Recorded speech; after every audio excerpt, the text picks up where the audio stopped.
30 seconds. Oh, thank you for starting it. I set it to record. I'm going to make you the host, or I'll make Do you a I, co-host. do I have to serve refreshments? Jay, Yes. I'm So you sure. might have to accept being co-host. You might have to click something. It just announced that I've been drafted. Okay, Yeah, good, because I am going to be on and off, but I did set it to record. And hi, everyone. yeah. Okay. So what I want to do as we get started is invite you to remember what it was like to be 30 years and 6 months old, because that's the central point in Julian of Norwich's life when everything changed. So we're looking at the month of May in the year 1373. Um, some years after, well, I'll just say Barbara Tuchman, wonderful historian, no longer with us, wrote a book called The Distant Mirror, or A Distant Mirror, uh, and the subtitle was The Calamitous 14th Century. And she was talking about the Black Plague to a great degree and all the changes in Europe that came with that, and also these wars that no one wanted but kept happening. So we'll get into that a little bit. I'm going to try this time to give you. There's still so much information to impart, but I'd like to go further and invite you to do a little meditating on this, which is one reason why I'm inviting you all to remember if you can where you were in the middle of your 30th year or 31st year. Is that right? Whatever it is, 29th year. Okay, let's get right down to where Julian was at that time. She's lying in bed, believing that she is about to die. There's no doubt about that. She'd been ill for 6 nights when her visions begin. 2 nights before, she'd been given the last rites of the church because it was pretty clear to everybody, including her mother, who's there nursing her, that she's on her way out. However, she lingers for another 3 days. And on the seventh day, when the important things happen, a change had happened, and she'd become actually dead to any sensation from the waist down. And she describes how she asked those taking care of her to hoist her up in bed a little bit so that her heart would be more predisposed to God. And so she's tilted up a little bit and she's looking at the ceiling. And her mother sends for the curate, the local priest of the church where she goes in her neighborhood in this city, which is the second largest city in England. Norwich is behind London. So sends for the curate. He comes and he brings a child with him, an acolyte. So think about our own little acolytes. And the acolyte is charged to carry a crucifix. And the curate, who's known to Julian as far as we can tell, and who knows her well, probably has known her since birth, uh, um, holds the crucifix in front of her face. And it's odd for her because she's looking up, waiting for the spirit to take her. The crucifix is more in front of her eyes, and she focuses on that. And she finds at that moment that she's losing feeling above her waist now too, and her head lolls to one side, and the feeling is that's it. But she begins having these visions, and she accounts for 15 or 16 different visions that have to do with uh, the crucifix kind of coming to life. She even, by one account, she may even have chuckled a little at the incongruity of it all, as we do. Crazy things happen even as you die, I suppose. But she senses the care of the priest who's looking after her. And again, she has this extraordinary experience. It's as if there are demons everywhere in the room as she's passing, but the crucifix is there to comfort her and to give her something to focus on besides that. The understanding in the medieval world was that the demons are there in abundance as you're dying in order to attempt to rob your soul of heaven at the last moment. A little bit of a crazy idea to us, but that was what people understood. So the crucifix begins to glow, and the basic revelation she has is she sees a crown of thorns being pressed into the forehead, the whole head, obviously, of Jesus. And blood begins to rain down his head like rain off of a thatched roof. She is a bit of a poet. She sees images. She talks about these drops that are falling as distinctly circular. Actually, she says they're shaped like herring scales. Herring's the fish that's the most prominent for her and everyone in her town. And if you've seen herring scales, you can understand what she's talking about. This becomes very real to her, obviously. And she says at some point in the series of revelations, all pain leaves her body and she recovers quickly and completely and lives for another 40 years. And feels, of course, compelled to pass on her experience, which is so miraculous. Have you all had experiences where you had a fever that broke and, you went from being hot and miserable to quite well soon after? It does happen. I don't know that she had fever. No one knows what she had. The month again is May. This is not the plague. It's something else. And again, it's something that was growing worse and worse over a whole week's time. She ends up going into an anchor hold, and we'll talk about that in just a minute. That's where she's secluded. But and she will write about her experiences of her revelations, but we don't know some really important things about her. We don't know if she's been married. We would suggest that she would. We're talking again about a woman who's 30 years old. Did she have children? Might her husband and child or children have died in the plague? Not unlikely, because again, it was going on a little before that. Was she to some degree moneyed? Was she an aristocrat of a certain level? It's possible.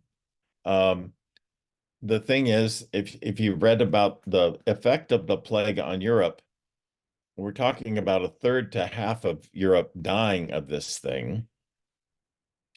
And the redistribution of wealth is huge. Um, Monuments are going up everywhere in these cities. Um, and it's no longer just subsistence agriculture. Um, they're beginning to have some joy in food and life, um, which has come from all this misery that preceded it.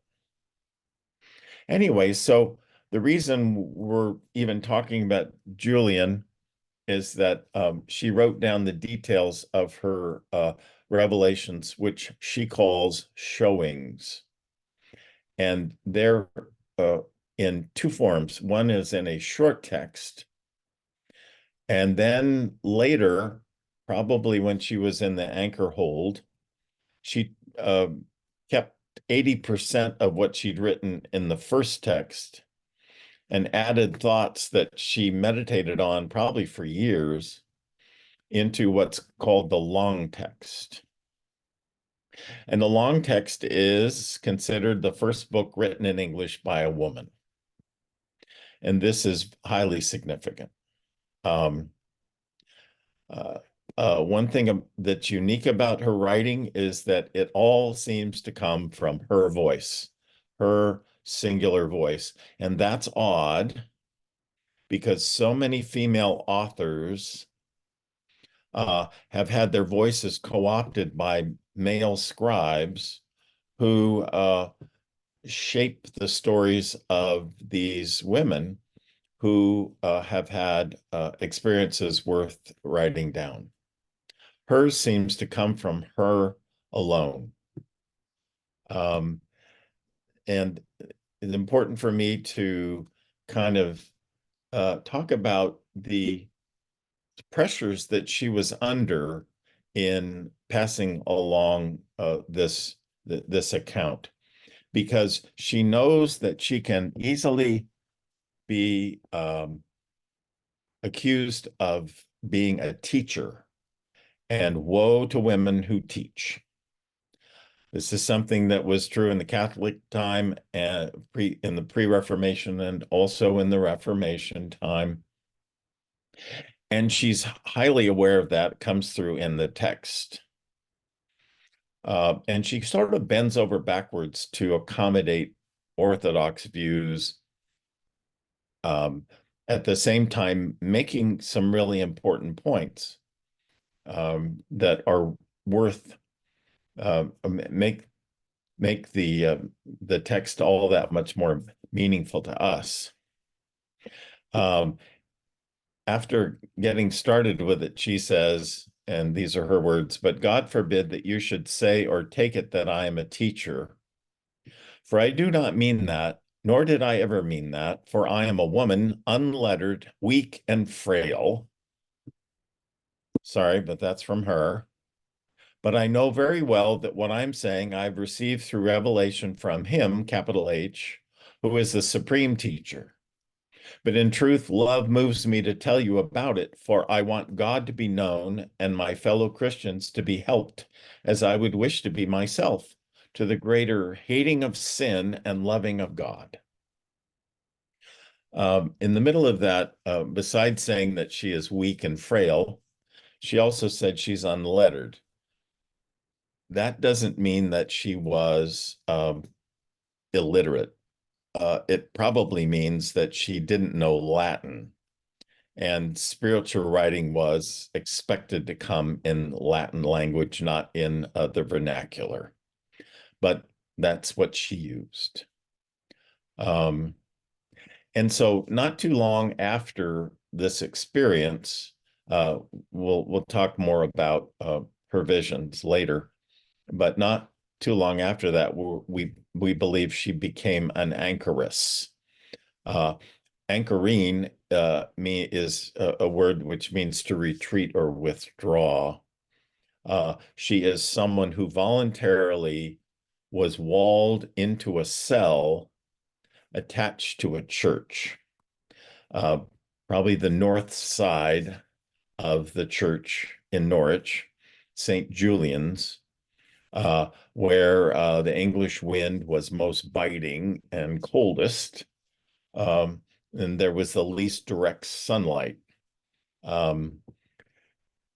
She is not the first anchoress or anchorite, the male version, to be walled in. The 100 years before Julian, a rule for anchoresses, anchorites, was written, I think around the time that three sisters were walled in, perhaps together, I'm not sure.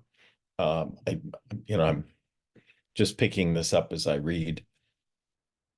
And so this is not an uncommon practice, but it had varying degrees of austerity. We know that in Julian's case, there's the anchor hold, stone anchor hold that she's in, a single room, but it has three windows. One window is onto the church, which has a window. The window is called a squint, which is kind of lovely. It gives you an idea of, must be small. And she's able to hear the Mass and receive communion through that. Then there's a window through which her servant, okay, here we're going back to the idea that perhaps she was someone with some money, because it was required for these people to be looked after by some person who's dedicated to their welfare. So there's a window through which her servant fed her and removed waste. And there was another one to the outside world where she could see something of the world and counsel the public that would come to her for spiritual direction, which we know people did. This short text, this shorter account of her revelations, was likely composed as part of an application for enclosure, because if you wanted to be an anchoress, you had to apply to your local bishop and prove to him that you were of sound morals and suitable to the contemplative life. And also, of course, that you had the financial means to become enclosed, again, because you would be dependent on servants who would bring you food and keep you alive. When a person was put in a hold, the whole thing was done as part of worship. It began with a requiem mass and a procession of those in authority and probably family members and the anchoress herself to the anchor hold, which she'd enter perhaps through a door that the bishop would lock at the end. And when she's put in there, she's given the last rites of the church, because no one's ever supposed to touch her again. She's sprinkled with dust or ash by the priest, and as I said, again, locked in. If she was at Southminster, we would put her in the cry room, right? Be kind of perfect. She'd be able to see everything, and that, I think we have 2 or 3 doors to that room too. Now, some, as I said, there are varying degrees of asceticism to this life. Some had access actually to a church garden. If the church had the means to enclose, inner grounds, the anchoress could probably on her own take a walk in the gardens anytime she wanted, and those may include cemetery as well, I imagine. So let me ask again, where were you? Some of you might have joined us since we began. Where were you at the age when all these things happened to her? Again, she was 30 and a half years old when she had her illness, and we're guessing probably 31 when she was walled in. You think about where you were, what you were up to, if you had family at that time. Um, say you'd lost your family. Um,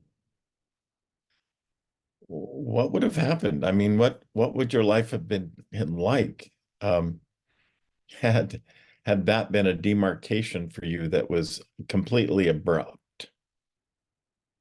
Um, and how would it change you?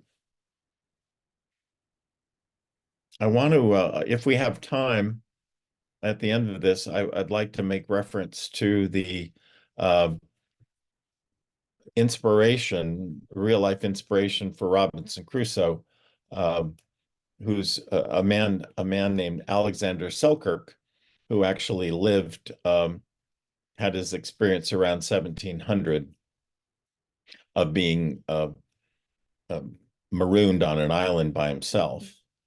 Um, anyway, I'm not going to get into that now. If we don't have time, it's okay. But it's fascinating to see the effect of being solitary, what it has on people. Um, so this woman's name may or may not be Julian. Julian was considered to be a man's name. It was the name of the church that she was part of, and it's the church where she was walled in. However, one person who visited her in the year 1413, named Marjorie Kemp, uh, refers to her as Julian, uh, as if she called her Julian. So um, there's every reason to believe that that might have been her name. Not unusual to name a child at her baptism or his baptism after the name of the church in which they were baptized. So there's another wrinkle there. Marjorie's an interesting case. We don't have time to talk about her much, except to say that she came to Julian for counsel over a period of days. Um, I forgot where she was from. It wasn't Norwich, but she went there based on Julian's reputation. Marjorie had 14 children and was seeking counsel uh, because she was in discussions with her husband about whether they would continue to have relations, which would likely lead to a 15th child. And she was definitely someone with some money and means, because she eventually went to Italy and Germany and the Holy Land. So how interesting for these two women to have met. We know both of them. Marjorie leaves some writing behind as well. But their lives are so different. Um, so let's talk a little bit about the experience of Julian's revelation. I found a lovely podcast actually with two wonderful scholars of medieval religion, a couple of wonderful women, and I want to read some verbatim conversation between them. One of them, Irina, says, "What struck me is how much fear and anxiety is present in Julian's visions. And they are about how God wants to take that fear away and yet still allows human suffering. And this is, of course, the eternal question. What do we do with human suffering? How can we have an utterly loving God who gives everyone grace and who is just and still have sin and suffering and pain and trouble in our lives?" And one of her answers is to say, well, God allows the suffering, but God always is going to keep you safe. God will always keep you safe. And that struck me that it's a very maternal image, especially in the long text that she has of God. There's a sense of being protected, of being enfolded, of being loved in a way that's much more important than the doctrine of sin. This is why she's of particular interest, I think, to me and to people now. She has a very nuanced understanding of why life is organized as it is. And it's certainly not one in which the church exists only to forgive sin and keep people out of the fires of hell. Irina says it's not important to her to tell people to stop sinning and reform their lives. Her goal seems to want ultimately to make people less afraid of what will come after and perhaps a little less worried about the troubles of their own lives. Her friend Mary says, yes, I think for Julian, sin is a part of God's plan, in fact. And there's something really striking about the way she, unlike some writers of the period who seem incredibly anxious about the inherently fallen nature of the human body, Julian is insistent instead on the fact that God took human form in the person of Christ, and that by taking this base human body, that indicates that the base human body is not as base as we might imagine it to be, as other contemporary writers might in fact say. Here's some of Julian's writing on the subject. She says, it seems to me that it was necessary to see and to know that we are sinners and commit many evil deeds, which we ought to forsake, and leave many good deeds undone, which we ought to do, so that we do deserve pain, blame, and wrath. But despite all of this, I say truly that our Lord was never angry and never will be. There are many hidden mysteries which can never be known until the time when God, in God's goodness, has made us worthy to see them. She has a wonderful, healthy sense of mystery. She doesn't pretend that she knows the heart of God. Well, I should say that she doesn't believe the Orthodox understanding that God is a God of wrath primarily. In fact, she believes that God is first and foremost a God of love. These women actually talk about Julian's, as comes through in the long text, her generous attitude toward imperfection. And she has these little observations she makes all through her texts, and one in which she talks about the human body and how it eats and has a little pocket for waste. And so even in defecation, human beings show the brilliance and wisdom of God's plan. How clever of God to do all of that. She's, as one of these women says, radically hopeful. And her most famous line is, all shall be well, and everything shall be well, and all manner of things shall be well. It comes from a kind of, for my money, authority that she's gained in her life experience, and rings through her writing. There's a lovely moment also that she talks about when she speaks of God's love as this thing that wraps around us and encloses us and embraces us like clothing. And it's all about like we're in this nest or in this womb, which is another important image because though she's not the first person to talk about God as woman, and Jesus as mother, she does it in a profound way. Again, this is very at odds with the kind of writing that comes down to us from her time. And these women, Irina and Mary, talk about how clever she is in making her points in a way that she was not going to be burned at the stake by John Wycliffe, who was burned at the stake about the same time. He's a contemporary of hers. He's burned at the stake for taking the gospel and putting it into the vernacular. So here's what Irina says. She has this clever way of dealing with it where she will sometimes say, quote, I did not see this. I was not given a vision of this, talking about purgatory and hell. Everybody who writes Revelations at this time talks about purgatory. They're always talking about how terrible purgatory is. And there's really famous accounts. There's one called A Revelation of Purgatory, And one of the women, Mary, says it reads like a low-budget horror film. It describes this particular sinner called Margaret, who was a nun, and she's subjected to these horrendous tortures. She has her lips cut off. She has snakes set on her feet. She's pierced with hooks, boiled in a barrel. It's just, and the point that they're making in these stories is they seldom, if ever, talk about hell. They only give you purgatory, and they make purgatory as bad as it can be, so that you think, well, if purgatory is bad, hell must be really, really bad. Anyway, so again, the way uh, one almost senses that Julian doesn't believe in either hell or purgatory.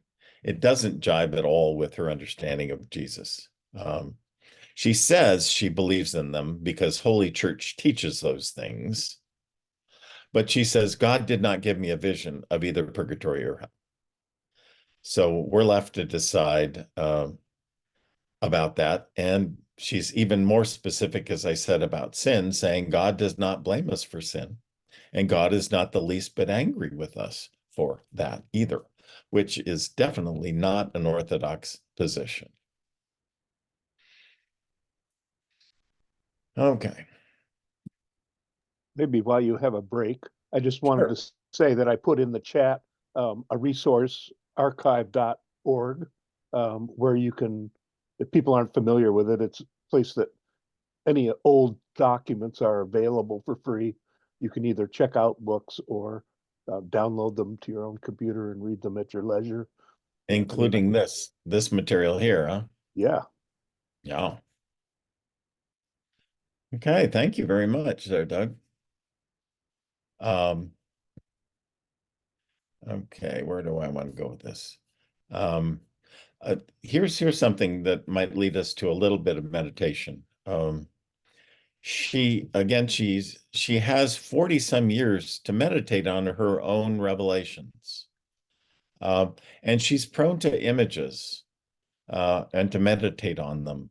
And she's also prone to these holy lyric moments and little visions within an everyday context.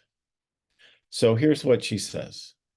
In this vision, God showed me a little thing the size of a hazelnut lying in the palm of my hand, and it was round as a ball, as it seemed to me. I looked at it and thought, what can this be? And the answer came to me in a general way like this. It is all that is made. I wondered how it could endure, for it seemed to me so small that it might have disintegrated suddenly into nothingness. And I was answered in my understanding that it lasts and always will endure because God loves it. And in the same way, everything has its being through the love of God. I'm gonna share that one more time here. In this vision, God showed me a little thing the size of a hazelnut lying in the palm of my hand, and it was round as a ball, as it seemed to me. I looked at it and thought, what can this be? And the answer came to me in a general way like this. It is all that is made. I wondered how it could endure, for it seemed to me so small that it might have disintegrated subtly into nothing. And I was answered in my understanding that it endures and always will because God loves it. And in the same way, everything has its being through the love of God.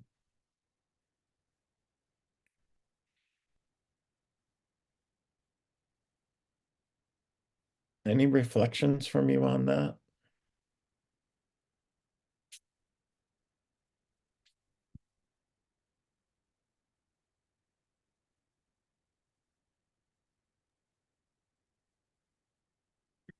Well, I've read before that everything that is of God lasts eternally, and the rest fades away. Not fast enough a lot of the time, but yeah. It certainly is. I mean, it's extraordinarily comforting. Julian uses another word. The word is homey. God's love is homey, um, which is like kind of perfect, actually. The idea of Jesus, his mother, goes wonderfully with that. The idea of God's love, like clothing, unwrapping us, goes perfectly with it as well. But this thing about the hazelnut is just so winsome, and powerful, um, profound in its smallness, I think, too. Um, I mean, it would appeal to a nuclear physicist, right? Or to an astronomer who believes in the Big Bang, right? Because again, she says, it's so small and yet it contained everything. Well, even in biological terms, there's a sense that one single cell of DNA incorporates all of evolution. I mean, Right. And this is the year, what, 1350? Who knows when she put all this down? I wonder whether she was aware of Dante's Divine Comedy. It would have been in Italian, but it was in vernacular, not Latin. In Italian, yeah, right. It yeah. wouldn't have been, yeah, exactly. Yeah, I yeah. absolutely no idea. Me either. Yeah. Yeah, I'm trying to remember what year Chaucer is, because Chaucer knew Dante and Boccaccio. Might well have done. And again, she's probably someone who was learned to a great degree. Here's what the women say about that. Most likely she had a spiritual director of her own, though there's no explicit reference to that person in the text given. But most likely she did have one. There was a recluse in Norwich called Emma Stapleton, about a generation after her who had a team of 5 friars appointed to oversee her spiritual development. So we can be pretty sure that Julian had somebody who helped her, and that person may have brought her texts to read and may have read them to her as well. She talks in the text about how she heard a man tell the story of Saint Cecilia. So she clearly listened to a lot of sermons as well, as she would have been able to through the squint, but perhaps before the point of her enclosure too. So her learning likely came from multiple different sources. But I think what's really wonderful is how much she acknowledges the difficulties of being a writer. And that's maybe one of the reasons why she appeals to me. There are moments in the text where she says how difficult it is to express this kind of complex mystical experience in words, and she acknowledges the failings of words. And there's also a very moving moment right at the very end where she says that the book is unfinished. She says, quote, "This book is begun by God's gift and God's grace, but it is not yet performed as to my sight. That is, it is not yet finished." So we have this sense of her really spending many decades of her life meditating on the meaning of those visions.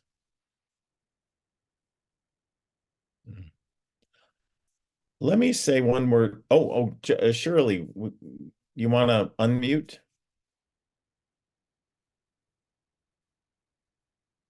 I liked what you said about the enfolding feeling you got when you read this. And if I've ever come close to having a mystical feeling, one of the most prominent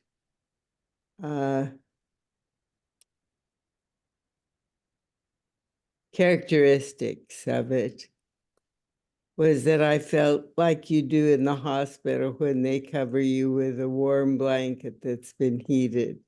Right. It just made me feel so safe and secure and loved. Mhm.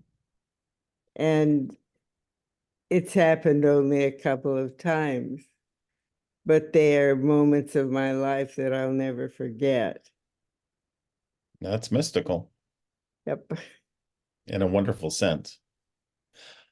Last time I was at the dentist, they take x-rays and they put that iron thing Uh-huh. and they don't need that anymore because the amount of x-ray used is so minuscule. It can't really hurt you, they say, and yet they still do it because a lot of people feel they don't have the experience of being to the dentist unless they've had that heavy thing put on their chest and they get that sense of being anchored. Yes. There's no describing it, but it is a comforting thing. Let me say one word, and then throw it open some more, about this man whose biography I read recently, in a short form, of Alexander Selkirk, a Scottish man who had anger issues, clearly, who beat up his brother when he was a young man and was called into the governing body of his church to answer charges against him for that and for his angry outbursts right and left. And rather than accept the being brought up short by the church, he went to sea and became a state-sanctioned pirate. He's a Scottish man. So he goes out to sea raiding Spanish galleons off of Mexico and South America. Has a great gift for navigation. He's a brilliant man. He's on this ship, though, that's run by a captain he thinks is miserable, who they're in a terrible ship. It's taking on water. They have to bail it 24/7. And they stop at this island to get some fresh fruit so they don't die of scurvy. And while they're there, he insists, as like chief navigator, that they stay long enough to do repairs on the boat so it won't sink. And the captain refuses. His idea is they're going to go overtake a Spanish galleon and they'll let the ship sink, but they'll have the galleon, and that's all they need. So anyway, he overplays his hand, and he'd stood up to the captain before, and the crew had backed him, but in this case, the crew did not back him. And so he had said, if you don't do this, I'm going to stay here on this island. And the captain called his bluff. His crew didn't back him up, and they left him on this island with a musket, powder, a few bullets, some salt beef, a Bible, extra shirts, and a knife, I think, and probably a few other things. Anyway, so he's on this island, and they go away, and he expects them back, and the next day or the day after, and they don't show up. They don't come back, and he's left kicking himself about this anger that he knows he has this problem, and so he's kicking himself, but he learns how to exist on the island, and it's quite an extraordinary story about how he had to learn how to get his own food and do all the things you have to do to survive. Anyway, he ended up, it took him months and months and months, and probably years, actually, a couple of years to get it all worked out and to make this place into a home and to sew enough goat skins, there were goats on the island, to make a comfortable nest there for himself. But he got to the place where he was content, felt instructed by the Bible in ways he'd never been as a young man, and said to himself, if I never leave the island, I'll still be a happy man because I enjoy every day. Finally, some English came to the island for the same reason that his captain had. They were dying of scurvy and they needed fresh fruit. And he was beyond joyful to greet them. This is 4 years and 4 months after being marooned.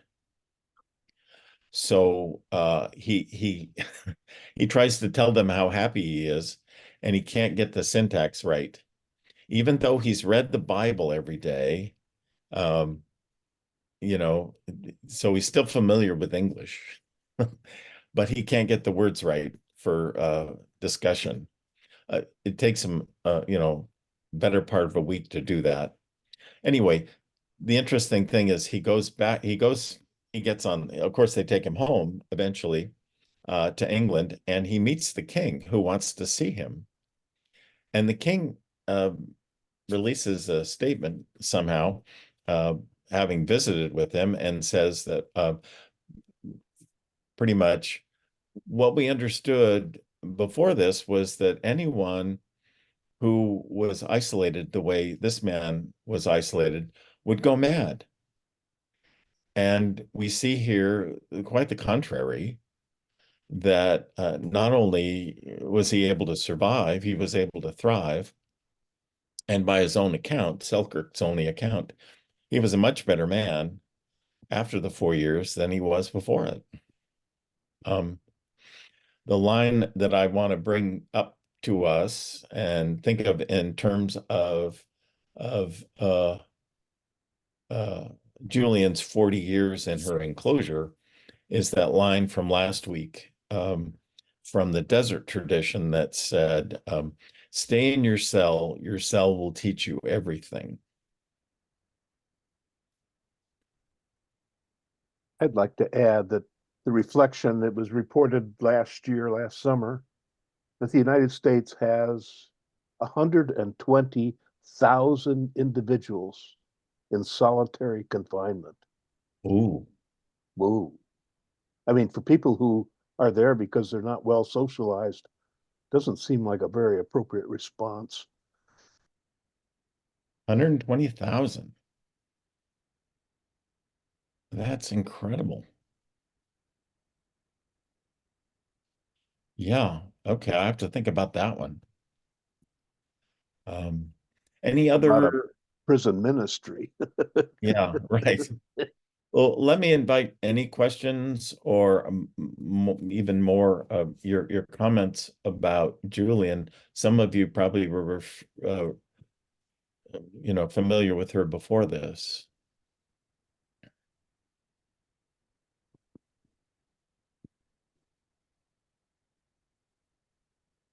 Maybe not. So you said do we know that she could get, when you said locked up, I had pictured her in a cell that she could not get out of at all. Right. But she maybe had access to a garden or something. Yeah, no one knows for sure. The original anchor hold had been demolished. Since then, it has been rebuilt, or a facsimile has been rebuilt. I think all people know is that it probably had those 3 windows. And clearly there was a door so that her body could be retrieved at the end, and that she could be properly stowed in the beginning. So, but she lived to it. Her visit with Marjorie Kemp was in 1413, and she'd already been in the anchor hold at least 40 years by then. Which is a good amount of time. You'd think you'd need a hug, though, right? Yeah. Now, I don't know that maybe she was able to put her hand out and greet people physically. I have absolutely no idea. but I'm sure there probably were as many manifestations of anchorites and anchoresses as there were anchorites and anchoresses. I mean, even though there was a rule written 100 years before her, one imagines that every church had its own code. Scott, do you know if her images held instructions for her? I mean, you said she meditated over her visions for 40 years. Right. And what was your question? Well, if they had instructions for her. Oh, no, I think mostly it was just like her taking a diamond and turning it and seeing all the facets of it, and growing in meditating over it. Yeah. Mostly Those what meditations were non-specific. I mean, just opening herself up to God right. rather than trying to follow any precepts that. Right. Yeah. Here's one when she's talking about the motherhood of Jesus. She says the mother can give her child her milk to suck, but which makes one believe maybe she was a mother. But our precious mother, Jesus, he can feed us with himself and does most courteously and most tenderly with the blessed sacrament that is the precious food of true life. It's an extraordinary image, says Mary, so loving, and also it's very nourishing, the idea of the salvific milk of the Virgin in medieval medical thought. As I understand it, it was thought that blood and breast milk were composed of the same substance. And certainly some medieval theologians talk about the salvific quality of the Virgin's breast milk. But here, this is a very different idea. Christ as the mother himself, rather than focusing on the Virgin and the Virgin's milk. So she's thinking all the time about these matters and what they mean for everyone. And these writings of hers didn't survive passively. Here's something I read about. The long text doesn't survive in any medieval copies, in fact. There's an extract from it in a manuscript that dates from about 1500. That's probably 20 years after her death. But other than that, all the copies, of which there are several, are all post-Reformation copies. Reformation comes by 1517. And many of them, interestingly, appear to have been copied by exiled Benedictine nuns on the continent. So it's a striking feature of Julian that this very important text by a female writer was largely preserved by the energies of female scribes in the post-Reformation period. So these are women looking after women because they have to, right? Julian has a really great following. Richard Rohr says she's his favorite saint. She's not sainted by the Catholic Church. She's sainted by the Anglican Church, as a matter of fact, too, which is fascinating. So, any other? Yeah. You say what I missed what her illness was. No one knows. No one knows. I'm sure it's been speculated. Perhaps a virus of some sort. Maybe she had COVID. I mean, who knows what it could have. Was that part of the reason why she chose to do this anchoring, or? Oh, absolutely. I think there's no question. It was probably because of the illness that she had what we'd call it delirium. But she said it was God's gift to her. And the fact that once the visions passed, she found herself whole and healthy very quickly, made her believe that she needed to devote herself to passing on the word about them to anyone who would listen. Good question. Thank you. What was the provenance of the manuscript? I mean, how has it come down to us? Well, it's come down. I think there is a fairly early form of the original short text. And then there's the long text, which is preserved by the Benedictine nuns. Yeah, but And you can read, here's a version of it by Mirabai Starr, which is contemporary and readable. There is also an old Norton anthology kind of version that has a lot of wonderful notes and some terrific essays in the back. So she'd be quite heartened to know that her words have come down to us. so they were preserved at the time of her death. Somehow they were preserved. No one knows quite who was holding them, how they got smuggled out. If some people think that perhaps the curate who looked after her was a benefactor in some ways as well. So it might have been some men as well as women that were helpful.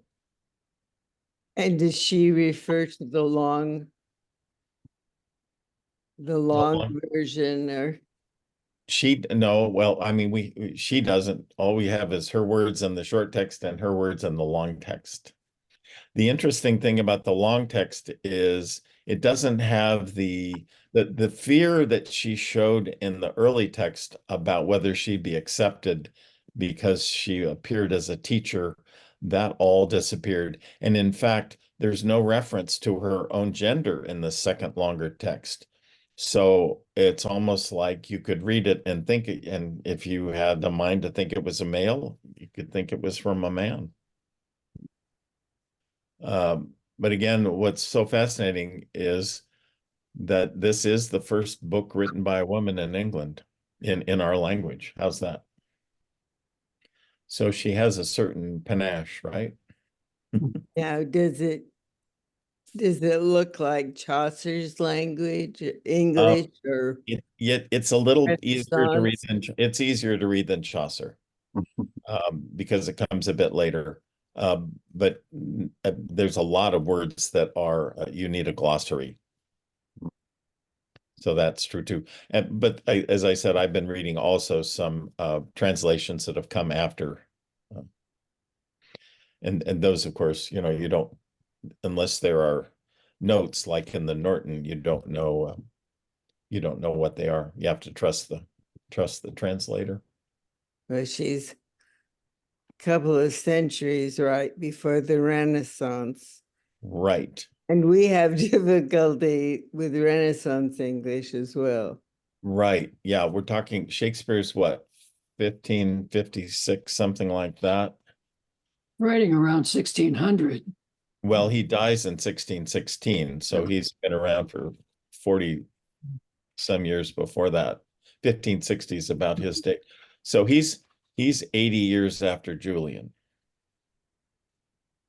Thanks. Yeah.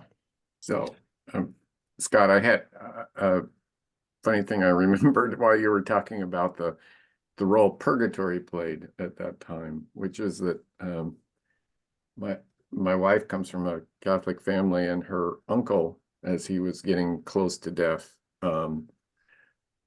got very fearful of purgatory, and it was a new one for me. And I didn't even know Catholics talked about purgatory anymore. But he had a brochure from somebody who had made an impression on him, who was going around making a big deal about how purgatory works and how he'd had all these visions of people in purgatory wanting to get out. And Uncle Jimmy was in strong fear that he was headed for purgatory and wanted people to do everything they could to get him out. And it was kind of an interesting conversation when I was not prepared for it all.